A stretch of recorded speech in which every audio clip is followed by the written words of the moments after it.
बिस्मिल्लाहिर्रहमानिर्रहीम। अस्सलाम वालेकुम दोस्तों।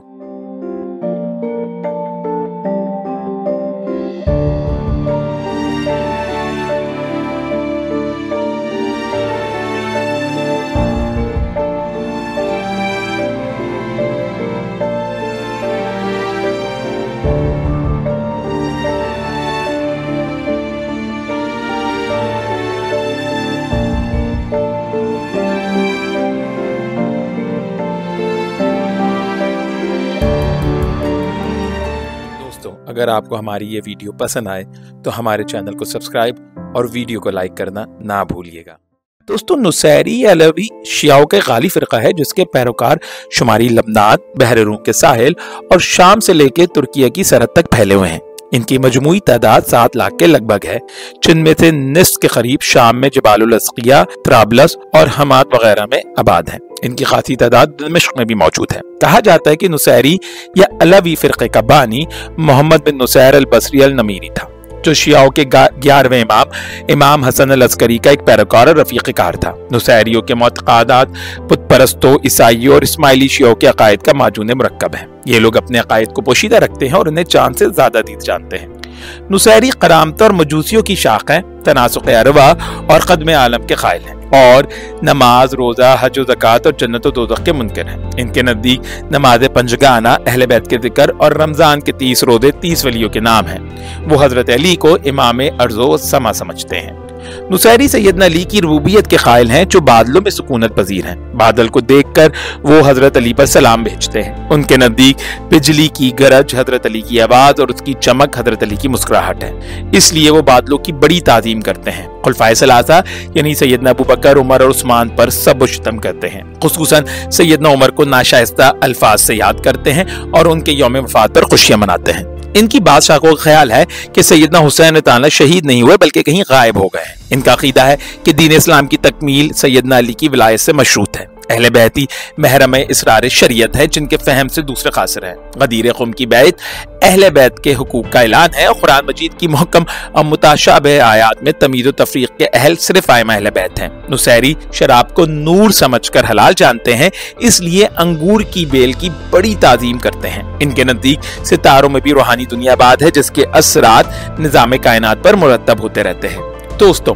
अलवियों नुसैरियों का असल इलाका जबालुल अल नुसैरिया है, जो कि शुमाली शाम का एक पहाड़ी इलाका है। ये लबनान से लेकर तुर्की, कब्रस तक फैला हुआ एक अजीम पहाड़ी सिलसिला है।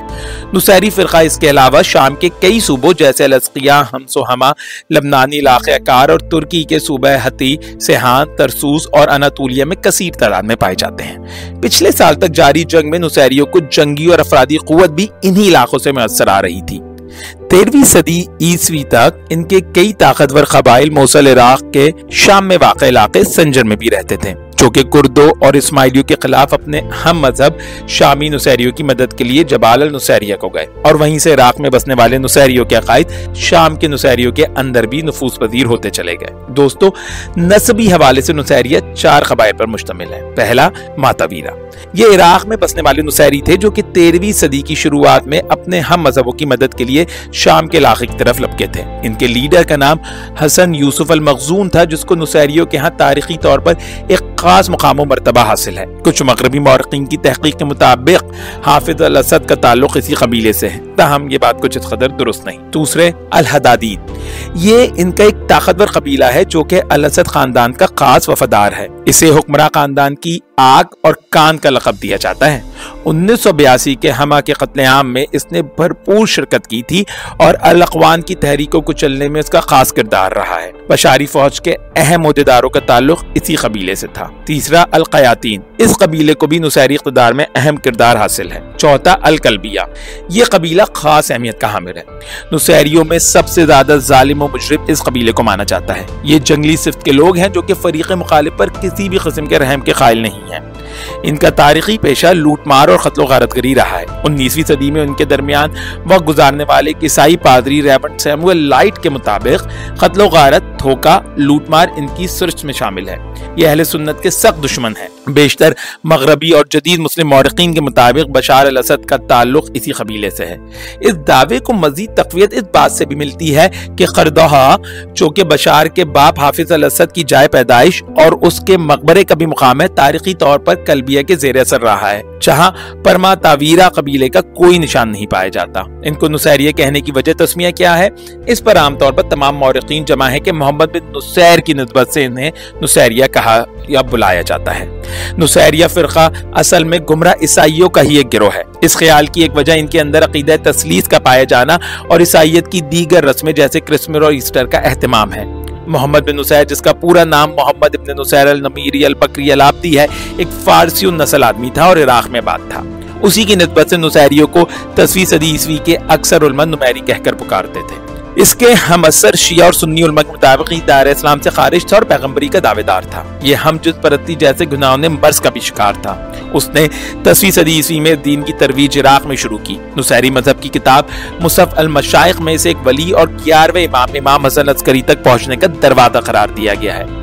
इसी तरह 11वीं सदी ईस्वी का नुसैरी मुसन्निफ महमूद इब्न कासिम अल तबरानी अपनी किताब अद-दलाइल वल मसाइल में उसके बारे में इमाम हसन अस्करी का कौल बयान करता है कि इब्न नुसैर मेरी रोशनी और मेरी दलील और इंसानियत के लिए मेरे तक पहुंचने का रास्ता है।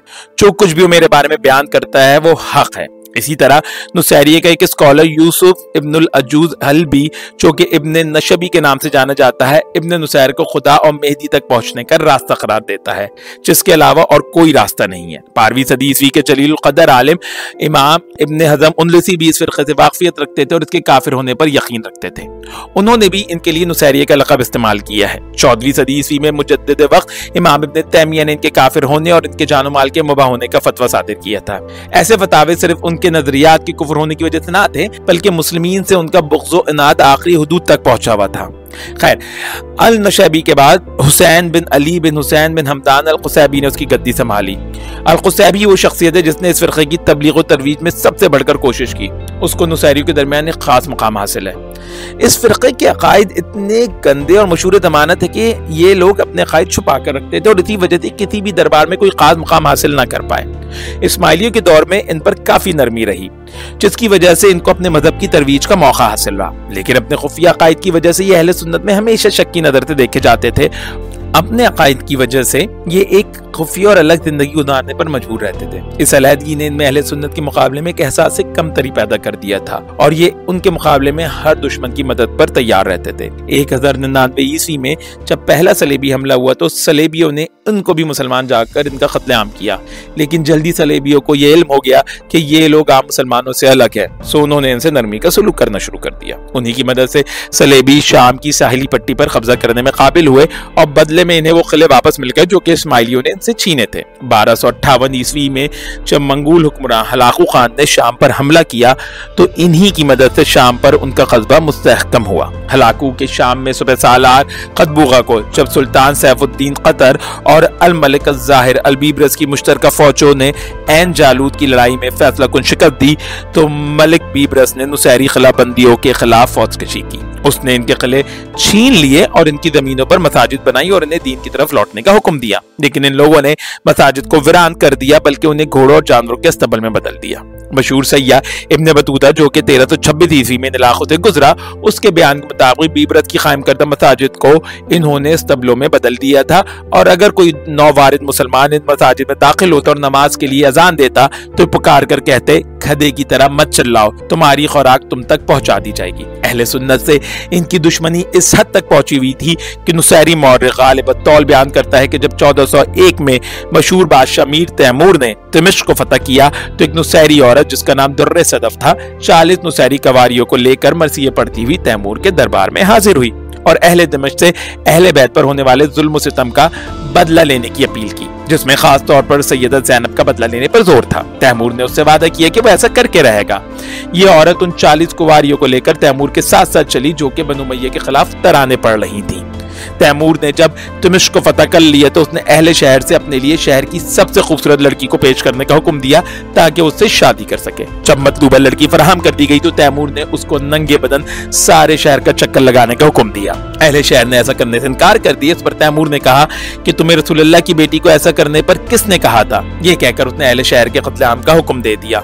ना सिर्फ तैमूर बल्कि उससे पहले मंगूल हुक्मरान जो कि कलमा पढ़ चुके थे इसी रावजी प्रोपेगेंडे का शिकार रहे और शाम और मिस्र के अहले सुन्नत के खिलाफ सरगर्म अमल, जिनमें नुसैरी और शिया फिरके उनके हमनवर है। नुसैरी जो कि उस्मानी तुर्कों के खिलाफ सफवी हुकूमत की मदद और उनके लिए जासूसी पर मामूर थे। 1514 की जंग चालदार में जो कि उस्मानी तुर्कों और ईरान के सफवी बादशाह के दरमियान लड़ी गई थी, उसमें नुसैरियों ने सफियों का साथ दिया, मगर जंग में ईरानियों को अहले सुन्नत के हाथों बदतरीन शिकस्त का सामना करना पड़ा। शाह ईरान की 2 बेगमात तक को कनीज बनना पड़ा। तक़य्या नुसैरियों के मजहब का बुनियादी जुज़ है। सुलेमान आफंदी अल सआनानी जो कि एक साबका नुसैरी था, लिखता है ये अपने मजहब को छुपाने के लिए दूसरे फिरकों की रसूमात में शिरकत करते। अगर ये किसी सुन्नी से मिलते तो कसम खाकर कहते कि हम तुम्हारी तरह नमाज पढ़ते और रोजा रखते हैं, लेकिन दरअसल वो रोजाखोरी करते और अगर इन्हें मस्जिद में दूसरों को दिखाने के लिए नमाज पढ़नी पड़ती तो कुरान की तिलावत ना करते, सिर्फ मुसलमानों की तरह रुकू सुजूद में शरीक होते और उनकी जबान पर सैयदना अबू बकर, उमर फारूक और उस्मान के लिए गालियां होती।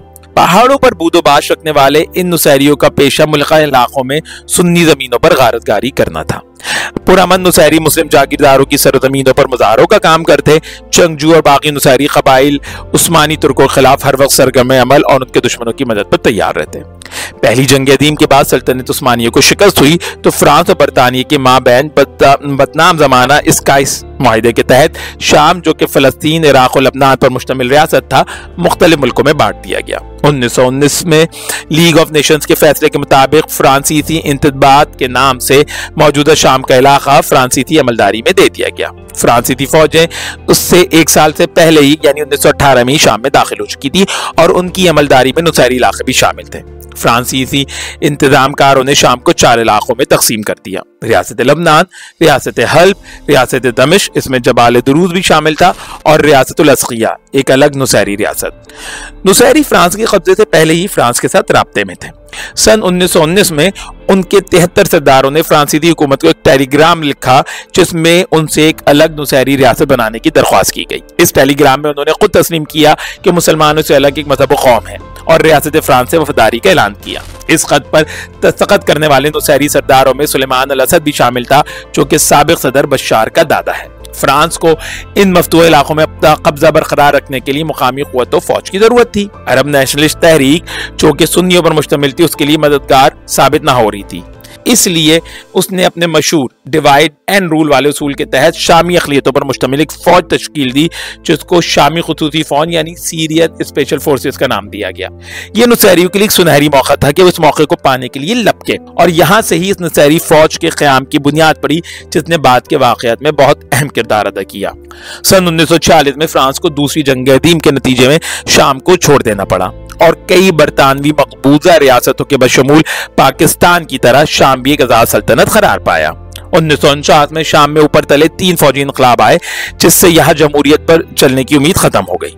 ये तीनों बगावतें सुन्नी कमांडर इन चीफ के ज़ेरे क़यादत हुई, लेकिन इन हंगामी हालात में फौज में बड़े पैमाने पर अपने वफादारों को ढूंढने और ऊपर लाने के लिए तब्दीलियां की गई और मुखालिफिन को मौत के घाट उतारा गया। इसका नतीजा ये निकला कि फौज के अंदरूनी खुदकार निज़ाम की बदौलत नुसैरी फिरका तरक्की करता हुआ गैर महसूस तरीके से ऊपर आ गया। इसका पहला इदराक फौज को 1955 में तब हुआ जब अदनान अल मालिकी जो कि शामी फौज का डिप्टी चीफ था उसको एक नुसैरी सार्जेंट अब्दुल करीम ने कत्ल कर दिया। जब फौज के खुफिया इदारे के सरबराह अब्दुल हामिद अस्सराज ने मामले की तहकीक की तो हैरान रह गया कि फौज के 65% से ज्यादा कमीशन अफसरों की तादाद का ताल्लुक नुसैरी मजहब से है। इन वाकयात से पहले 1940 में शाम में बास पार्टी की बुनियाद रखी जा चुकी थी। ये बुनियाद इफलाक नामी एक ईसाई और सलाउद्दीन बेतार नामी एक सुन्नी ने मिलकर रखी थी जिसका बुनियादी मकसद अरबिज्म को फरोग देना था। उसका एजेंडा सेकुलर था और अपनी हम असर दूसरी जमातों के बरअक्स ये शामी अक़लियतों के लिए बहुत पुरकशिश थी। 1947 में एक नुसैरी ने दूसरे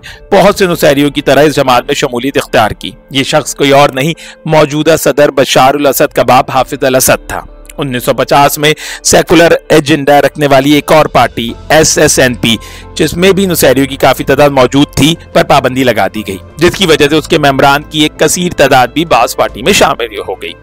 मशहूर मौरिख मूसा मती और दीगर इस बात पर मुत्तफिक है कि नुसैरियों की बास पार्टी में शमूलियत दरअसल अरब कौम से वफादारी ना थी, बल्कि अपनी असलियत पर पर्दा डालकर वो मुल्क के सियासी और माशरती ढांचे में अपना मुकाम बनाना चाहते थे। 1959 में बास पार्टी के नुसैरी फौजी अफसरों ने काहिरा में खुफिया फौजी कौंसिल कायम की, जिसका इल्म बास पार्टी की लीडरशिप को भी ना था। इस खुफिया मीटिंग में सौलेह अल जदीद, हाफिज अल असद, मोहम्मद इमरान और एक दरूदी अफसर हम्माद उबैद ने इस बात पर इत्तेफाक किया कि शाम में नुसैरी इख्तिदार के लिए रहनुमाई की जाएगी, लेकिन उसके लिए इन्हें अपनी कम्युनिटी के ताउन की जरूरत थी। ताउन के लिए इज्तिमा शाम के साहिली इलाके अल-अस्किया के मरकजी शहर खरादहा में हुआ। ये नुसैरियों का गढ़ था। इस इज्तिमा में तमाम नुसैरी कबाइल के सरदार और मजहबी रहनुमा शामिल हुए। हाफिज अल असद को उनका नकीब मुकर्रर किया गया। इस खुफिया मीटिंग में यह फैसला भी किया गया कि नुसैरी शाम की फौज में ज्यादा शमूलियत इख्तियार करे ताकि शाम में नुसैरी इनकलाब बपा किया जा सके। सन 1963 में बास पार्टी ने फौज की मदद से हुकूमत का तख्ता उलटकर मुल्क पर कब्जा कर लिया। इस बगावत के नतीजे में शामी हुकूमत में नुसैरियों के असर रसूख में बेइंतहा इजाफा हो गया। हाफिज अल असद जो कि एयर चीफ मार्शल थे, उनको वजीर दिफा मुकर्रर कर दिया गया। विदारत उस्मा बास पार्टी के सुन्नी लीडर अमीन हफीज के हाथों में थी, जिनको इस बढ़ते हुए नुसैरी खतरे का एहसास हो गया और उसने मुख्तलिफ तरीकों बहानों से फौज में शामिल नुसैरी उनसर को कम करने की कोशिश की, मगर अब बहुत देर हो चुकी थी। इसी असना में 1967 की अरब इसराइल जंग शुरू हो गई। इसमें इस नुसैरी वजीर दिफा के चेहरे से अरब नेशनलिज्म का वो नकाब भी उतर गया जो कि उसने अपनी असलियत को छुपाने के लिए डाला हुआ था। जंग के दौरान उसके पुरस्कार रवैये ने बहुतों को हैरत में डाल दिया। गोलान की पहाड़ियों पर अभी इसराइल हमला आवर भी ना हुआ था कि शामी वजारत दिफा की तरफ से ऐलान कर दिया गया कि गोलान की पहाड़ियां दुश्मन के कब्जे में आ चुकी हैं। इसके अलावा कई और अहम फौजी मौके पर शामी फौज ने बिल्कुल कोई हरकत ना की। सन 1968 में एक लबनानी जरीदे को इंटरव्यू देते हुए फ्रांस में शाम के साबका सफीर समी अल जुंदी ने इस राज को खोला कि वह अपनी हुकूमत की हिदायत पर जंग से 2 हफ्ते पहले इसराइली वजीर खारजा से पेरिस में मिल चुका था, जिसने उसे ये यकीन दहानी करवा दी थी कि इसराइली फौजें गोलान की पहाड़ियों से पार नहीं जाएंगी। अरब इसराइल जंग के बाद हाफिज अल असद ने 1971 में इख्तिदार पर कब्जा कर लिया। हाफिज अल असद ने बरसर इख्तिदार आते ही शाम पर अपनी आहिनी गिरफ्त मजबूत करनी शुरू कर दी। उसके अज़ाइम की राह में कोई अहम ताकत हाइल ना थी जो कि उसको रोक सकती। नुसैरी हुक्मरान को पहले दिन से ही पता था कि जिस अक़लियती बुनियाद पर उसके इख्तिदार का पाया कायम है वो किसी भी वक्त खींचा जा सकता है और नुसैरियों के खिलाफ अहले सुन्नत का अखट किसी भी वक्त मुमकिन है। उसने सबसे पहले नुसैरी इख्तिदार की हिफाजत के लिए अपना मशहूर ज़माना हिफाजती हिसार कायम किया, जिसको अंदरूनी दायरा या शामी इख्तिदार का inner circle, Asad family inner circle का नाम दिया जाता है। नुसैरी हिफाजती हिसार यानी इनर सर्कल, जिसके सदर और चीफ ऑफ आर्मी स्टाफ हाफिज अल असद थे, जबकि सरायतुद दिफा का सरबराह हाफिज अल असद का भाई रिफत अल असद था। सरायतुद दिफा 12,000 से लेकर 25,000 तक नुसैरियों पर मुश्तमिल एक फौजी दस्ता था, जिसके बुनियादी काम दमिश्क के अंदर हुक्मरान जमात के तहफ़्फ़ुज़ को यकीनी बनाना था। ये पूरे दमिश्क को घेरे हुए थे और दमिश्क के आने जाने वाले तमाम रास्तों पर इनका कब्जा था। रिफत अल असद ही वो शख्स है जो कि 80 की दहाई में शामी शहर हिमात में अल-इख्वानुल मुस्लिमून के कत्लेआम में मुलव्वस रहा है। अल असद खानदान में ज़हनी आर्जा और खूनख्वारी आम बात है। ये शख्स इतना खूनख्वार था कि हाफिज अल असद को मजबूरन उसे शाम से निकालना पड़ा था। ताहम बाद में बशार अल असद के बुलाने पर यह वापस शाम आ गया था। हाफिज अल असद और रिफत अल असद का एक और भाई जमील अल असद है जो कि सरायतुद दिफा के स्पेशल यूनिट्स का सरबराह था, जबकि दनाल अल असद सरायतुस सरा का सरबराह और हाफिज अल असद का कजन था। सरायतुस सरा 5,000 की तादाद पर मुश्तमिल फौज थी, जिसका काम नुसैरियों के तहफ़्फ़ुज़ को यकीनी बनाना था। इसके अलावा इसके 2 भतीजे भी इन्हीं खुसूसी दस्तों में शामिल थे। हाफिज अल असद का साला अदनान मखलूफ कई साल तक इन यूनिट्स का डिप्टी कमांडर इन चीफ रहा और 1979 में उसने यह ओहदा छोड़ा। इस मखलूफ खानदान का, जो कि हाफिज अल असद का ससुराल था, शाम का ताकतवर खानदान बनकर उभरा। इसी खानदान का एक फर्द रमी मखलूफ पिछले साल तक बशार अल असद का सबसे बड़ा फाइनेंसर था। उसकी ताकत का अंदाजा इस बात से लगाया जा सकता है कि कोई भी मोबाइल कंपनी शाम में उसकी इजाजत के बगैर काम नहीं कर सकती थी। इस खानदान का एक और फर्द महर अल असद, जो कि हाफिज अल असद का बेटा और बशार अल असद का भाई है, अपने चचा रिफत अल असद की तरह ज़हनी तौर पर नाक़िस और इंतहाई खूनख्वार माना जाता था। दमिश्क और उसके नवाही इलाकों की हिफाजत यही करता रहा है। उसने 2005 में फायरिंग करके अपने साले आसिफ सकूत तक को जख्मी कर दिया था। जो कि उनके हिफाजती सर्कल का एक अहम मोहरा था। आसिफ सकूत या सखवत मुजाहिदीन के हमले में मारा जा चुका है। ली ममलूक ये शाम की नेशनल सिक्योरिटी ब्यूरो का इंचार्ज था, जो कि खुफिया एजेंसीज को कंट्रोल करने वाला इदारा था, जिसकी बुनियादी जिम्मेदारियों में से नुसैरी इख्तिदार को दरपेश अंदरूनी और बैरूनी खतरों से बचाना था। शामी इनकलाब की शुरुआत में इदारा दरा में शामी मुसलमानों के कत्लेआम में मुलव्विस रहा है। दोस्तों, फ्रेंच मैंडेट के बाद गो के नुसैरी अपनी अलग रियासत कायम कर चुके थे, लेकिन फिर भी वो चारों तरफ से सुन्नी अक्सरियत में घिरे हुए थे, जो कि सनत व माशियत पर काबिज थी।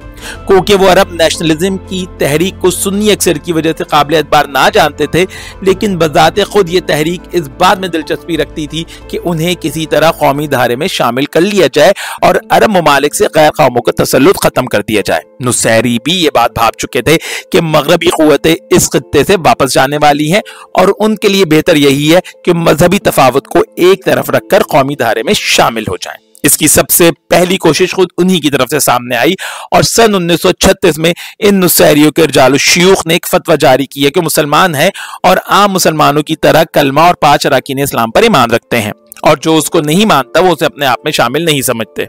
इसी साल नुसैरियों ने सल्तनत फ्रांस को भी एक अर्दाश रवाना की, जिसमें उनसे दरख्वास्त की गई कि मुसलमानों के दूसरे फिरकों की तरह उन्हें भी एक फिरका ही समझा जाए, ना कि मुसलमानों से अलग कोई जमात। इसी असना में अरब नेशनलिज्म के जेर असर फलस्तीन में सरकार बरतानी की तरफ से कायम करता मुफ्ती आदम मीन अल हुसैनी ने फतवा जारी किया कि नुसैरी भी मुसलमान ही है और इस्लामी भाईचारे के फरोग के लिए उनसे मुसलमानों वाला सलूक किया जाए। ये बास पार्टी की तरफ से नुसैरियों को तोहफा था, लेकिन इस फतवे को इतनी मकबूलियत हासिल ना हुई क्योंकि ये बताते खुद शाम की किसी मजहबी अथॉरिटी की तरफ से ना आया था और इसका मकसद दीनी से ज्यादा सियासी था, क्योंकि इसका सियासी फायदा नेशनलिज्म से ज्यादा नुसैरियों को हुआ और इस फतवे की आड़ में वो अपने असल अकायद को छुपाकर अरब मुस्लिम धारे में शामिल कर दिए गए।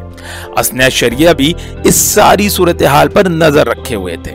नजफ और खुम के कुतुब खानों और मदरसों में यह बात पढ़ाई जाती थी कि नुसैरी गुलात शिया और दीन से खारिज है। गो के वो फलस्तीन से जारी होने वाले फतवे से बिल्कुल बेअसर रहे, लेकिन नजफ और खुम के दारों के सरबराहों के दरमियान इस बात की तलब पैदा हो चुकी थी कि वो अपने दीन से बिछड़े भाइयों को अपने गिरोह में वापस ले आए। इस काम की इब्तिदा नजफ के एक शिया आलिम आयतुल्लाह मोहसिन अल हकीम ने 1947 में की, जब उसने लबनान में अपने हम मनसब और शिया मजहब के मुफ्ती शेख हबीब अल इब्राहिम को नुसैरी इलाकों का जायजा लेने और उनके बारे में तहकीकात करने की दरख्वास्त की। शेख हबीब ने यह मिशन कबूल कर लिया और नुसैरी इलाकों की तरफ रवाना हो गए। हबीब अल इब्राहिम ने अपने दौरे और तहकीकात के बाद ये तजवीज़ पेश की कि चंद ज़हीन नुसैरियों को इल्म हासिल करने के लिए नजफ और खुम के तालीमी इदारों में भेजा जाना चाहिए, ताकि वो वापस आकर बारह इमामियों यानी इस्ना अशरिया के दीन की नुसैरियों में तरवीज कर सके।